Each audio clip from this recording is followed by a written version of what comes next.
Emily, is Grandpa behaving himself well? Sort of. He injured his leg.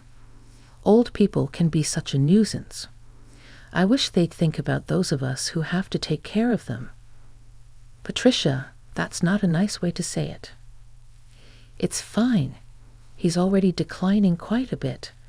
I can't handle the fuss of old people, but you're used to it, so you'll be fine. The other day, my husband's grandfather, Michael, fell in a garden and injured his leg. It's not a serious injury, but he's already 82 years old. Because of his age, we're having him rest in bed just to be safe, so it doesn't get worse.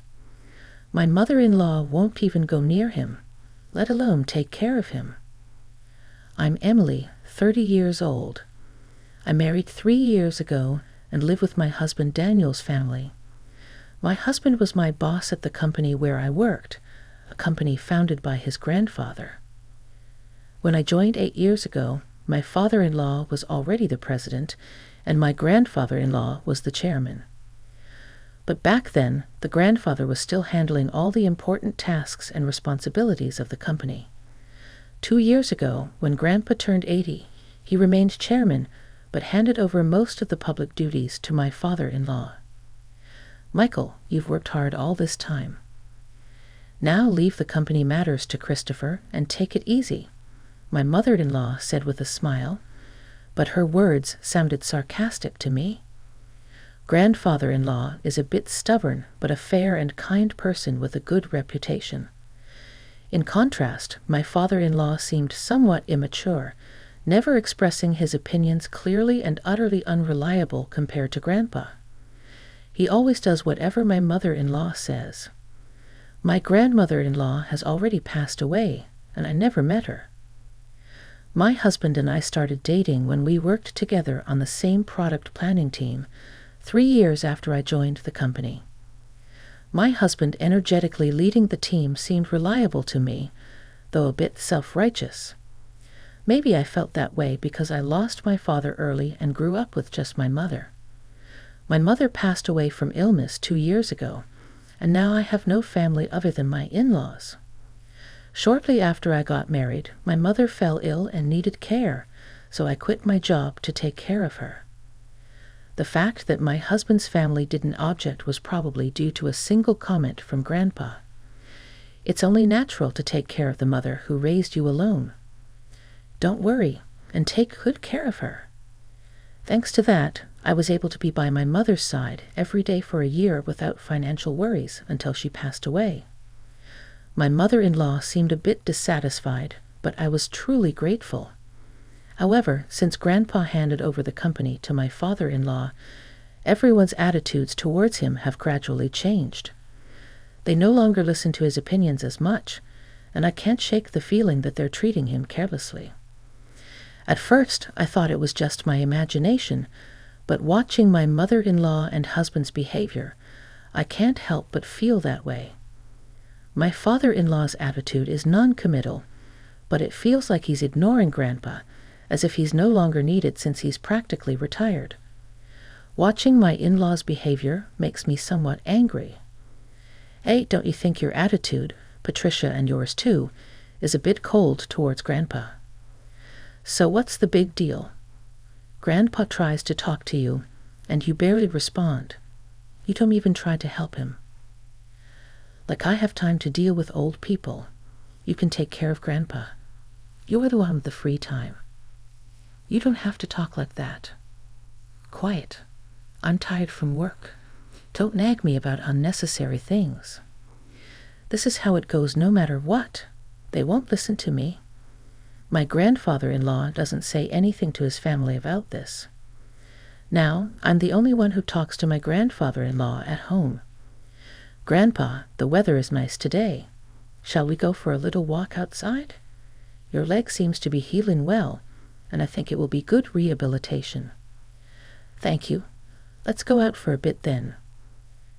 The two of us went to the park, where there were several families with children playing around. My grandfather-in-law looked at the scene with joy. Christopher and Daniel enjoyed times like that too, Grandpa said. I was busy with work and couldn't take care of the children much. Maybe that's why I couldn't raise Christopher and Daniel properly," he added, with a slightly sad face, almost like he was talking to himself. "Christopher is my father-in-law, and Daniel is my husband. I think about how everyone can be kinder to my grandfather-in-law, but I can't come up with a good idea." Then my in-laws suggested building a house for my grandfather-in-law. "This house is over 50 years old, right? The layout is bad. It's hard to use. But instead of spending money on repairs, it would be better to build a new house in a more convenient location," they said. "A new house? Michael is getting older, and it's good that he only got injured last time, but we never know what will happen. So let's make the house barrier-free so we won't have trouble if care is needed." "I see. We can even put Michael's room in the middle so everyone can take care of him easily." "Yeah, that's not a bad idea, right? So it's settled then. And Michael will handle the cost. If it's a house for all of us, I'll take care of it. Talk to Mr. Jones about the money." Typical Michael. "Thank you. We appreciate it." My mother-in-law smiled happily. "It seems to me that they only flatter him when they want money. But if everyone takes care of my grandfather-in-law after moving to the new house, I thought there could be nothing better." Mr. Jones is the company's in-house counsel and also manages my grandfather-in-law's personal assets. My grandfather-in-law liked his character and made him in-house counsel, and it's been nearly 30 years. He is 58 now, and a person my grandfather-in-law trusts the most. I've met him several times, and he seems to be a very honest person. He always cares about my grandfather-in-law's health, and sometimes I think he's more like a son than his real sons. Having such people around my grandfather-in-law makes me feel a little relieved. I wasn't informed about the details of the house being built, but my mother-in-law seemed very cheerful. The three of them were looking at interior design magazines and discussing various things, so it seemed to be going smoothly. Then something unexpected happened. It was revealed that my grandfather-in-law had a debt of $1,820,000. "Wait, what's this about $1,820,000? I exclaimed. My grandfather-in-law had become a co-signer for a loan for a friend's company, but that company was in trouble, and the debt had become my grandfather-in-law's responsibility. "Wait, they're not going to take the house. It's under construction, are they?" Since the contract has already been completed, and as Patricia said, it's in the president's name, so it's fine, my mother-in-law seemed relieved at those words. "Oh, thank goodness. I'm glad we did it my way." Listening to that conversation, I learned for the first time that the house was in my father-in-law's name, even though my grandfather-in-law had paid for it. Putting it in my father-in-law's name seemed just like something my mother-in-law would do. I also wondered why they didn't think of giving up the house to help repay the debt. Hey, this debt is Michael's fault, and it has nothing to do with us or the company, right? Well, it was signed in Michael's name. All good then. There's no problem. I couldn't understand what was good about it, but since my grandfather-in-law didn't say anything during that conversation, I didn't intervene either. After all, it's not an amount I could handle. A few days later, my grandfather-in-law's behavior began to change gradually. "Grandpa, what would you like to eat for lunch?" "Who are you calling Grandpa? I'm only 50. You have no right to call me that." "Huh? Sorry. Emily, right?" I was lost in thought. At first, I thought he was just deep in thought. But when it happened repeatedly, I began to feel uneasy. "Patricia, what are you doing? Where's my meal?" "Grandpa, I'm Emily." "Patricia is your daughter-in-law. You ate your meal earlier." "I didn't eat. Are you trying to starve me?" I wondered if my grandfather-in-law's condition was triggered by the $1,820,000 debt. Seeing that none of his family members were trying to help him might have been a double shock. I tried to persuade my grandfather-in-law to go to the hospital, but he adamantly refused. He might not want to admit that he could have dementia. I didn't want to force him, but I felt helpless on my own. I consulted my husband, but he simply brushed it off, saying it had nothing to do with him. My mother-in-law wasn't any help either. I turned to my father-in-law as the only option. Yeah, I heard from Patricia and Daniel. They think it might be dementia. Can you go to the hospital with us? I asked him. But it's not that bad yet, right? If we go to the hospital, others will find out my father has dementia, he responded. There are good medications now that can slow the progression. Well, there's no need to rush. Let's watch him a little longer. Emily is here, so they'll be fine, right? I couldn't help but feel frustrated by their lack of concern. I couldn't depend on them. Grandpa, let's go to the hospital. Let's see you properly examined, I urged. Who are you? Where are you planning to take me? You're up to no good, he retorted. I felt tears welling up, seeing how stubborn my once kind grandfather-in-law had become. But my mother-in-law just laughed, amused. Even if he was the chairman, it's over for him now. But now everything, even the company, is all Christopher's, she remarked casually. But it's not that bad yet, right? If we go to the hospital, others will find out my father has dementia, he responded. There are good medications now that can slow the progression. Well, there's no need to rush. Let's watch him a little longer. Emily is here, so they'll be fine, right? I couldn't help but feel frustrated by their lack of concern. I couldn't depend on them. Grandpa, let's go to the hospital. Let's see you properly examined, I urged. Who are you? Where are you planning to take me? You're up to no good, he retorted. I felt tears welling up, seeing how stubborn my once kind grandfather-in-law had become. But my mother-in-law just laughed, amused. Even if he was the chairman, it's over for him now. But now everything, even the company, is all Christopher's, she remarked casually. Patricia, Grandpa isn't completely unaware. He's listening to everything. I protested. He'll forget everything soon. He'll start wandering, dribbling.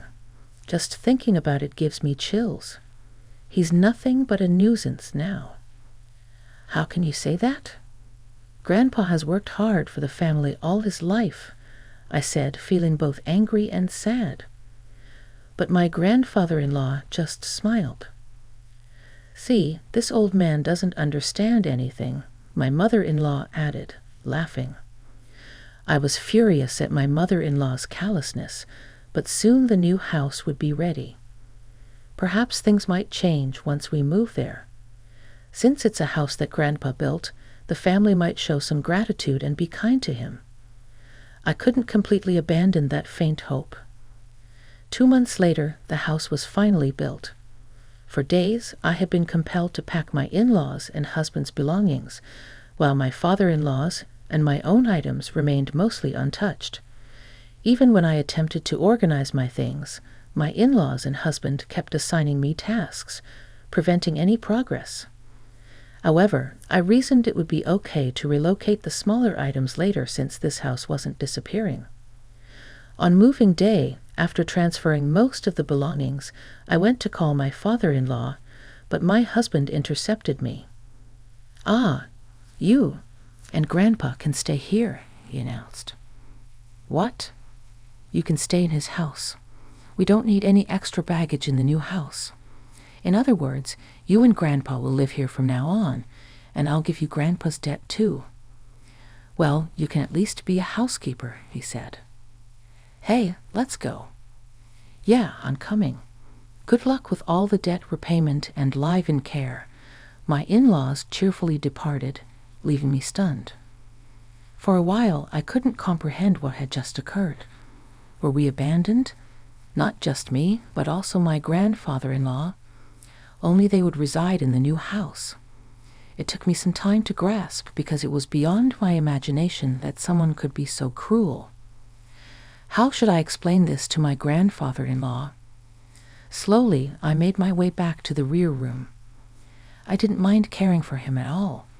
That was my intention from the start. As I timidly prepared to call out to him, noticing his back facing me, he seemed to sense my presence and turned around before I could speak. "Have they gone already?" His expression as he uttered those words looked entirely different from what it had been just months ago. To be honest, he seemed like a different person. I wondered if a new symptom had emerged, but the next moment my grandfather-in-law smiled, and his subsequent words caught me off guard. As I was talking to him, Mr. Jones came.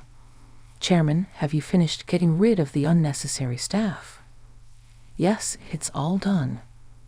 "Let's go, shall we?" "Hey, where are we going?" "Of course, to the new house." I left the house where I had been residing, guided by my grandfather-in-law, without fully understanding what was unfolding. The following month, my mother-in-law and husband bombarded me with countless calls. My grandfather-in-law declared he wouldn't entertain their calls anymore, but I answered my husband's call due to the looming divorce. "Hey, Emily, is Grandpa with you?" When I went to the old house, it was up for sale. "It's not worth $1,820,000, so you can't repay the debt. Is that why you did that?" my husband interrogated. "What do you mean?" "Put Grandpa on. Dad said he can't get in touch at all. That forgetful old man has done something outrageous." I knew what he was referring to, but I wanted to hear my husband's side of the story. Grandpa sold the company's stocks to the executive director. Thanks to that, the executive director became the largest shareholder, and a shareholders' meeting and board meeting were held, resulting in Dad being dismissed as president. But the executive director is well liked, and maybe Grandpa thought it was better to hand over the company to him. The executive director must have deceived the old man into selling the stocks. This is invalid. "You seem to be misunderstanding something, but Grandpa doesn't have dementia. If anything, he seems more coherent than before," I explained. "What?" "Until that moving day, I genuinely believed that my grandfather-in-law had dementia. It appears that my grandfather-in-law harbored suspicions from the moment my mother-in-law mentioned building a house to live with him, so he devised a plan. He feigned dementia to observe how my in-laws and husband would react. As anticipated, they revealed their true colors, one after another. In the end, they left my grandfather-in-law and me behind." I struggled to contain my laughter, because everything unfolded exactly as I had expected. My grandfather-in-law then said, "To deceive the enemy, you must first deceive your allies." He chuckled. It seemed he had been receiving regular updates on the company from the executive director and Mr. Jones. With my grandfather-in-law gone, my father-in-law and husband acted as they pleased, self-righteous, and completely ignoring the opinions of the employees, often entertaining at the company's expense. Eventually, my grandfather-in-law handed over the company to my father-in-law, but harbored concerns about the future, leading him to take decisive action. In the end, he decided he couldn't entrust it to his son and left it to the executive director. "What about the $1,820,000 debt?" my husband inquired. "That's gone now," I replied. Indeed, my grandfather-in-law had been a guarantor for a friend's debt, but he had personal assets exceeding that amount. However, I deliberately omitted this information to avoid my mother-in-law and husband targeting those assets. The friend was the son of a benefactor who had helped my father-in-law when he was young. Moreover, the countryside land owned by the son was going to be developed into a resort, allowing him to sell it at a high price. "You're kidding," my husband exclaimed. "More importantly, are you guys okay?" I asked, concerned. "We're not okay." Both my father and I were denounced by the company. What should we do now? My husband lamented. What? There's also the mortgage on the house, I revealed. What do you mean, the mortgage on the house? My husband was taken aback. Haven't you realized it yet? The house money should have all been paid by Grandpa, I clarified. Christopher signed without checking everything. It shows he really didn't have the qualities of a president. You're kidding, my husband sighed. As a consequence, my parents-in-law lost the house they had built because they couldn't pay the mortgage. Now they reside in an old apartment over 50 years old, struggling to repay the unpaid loan.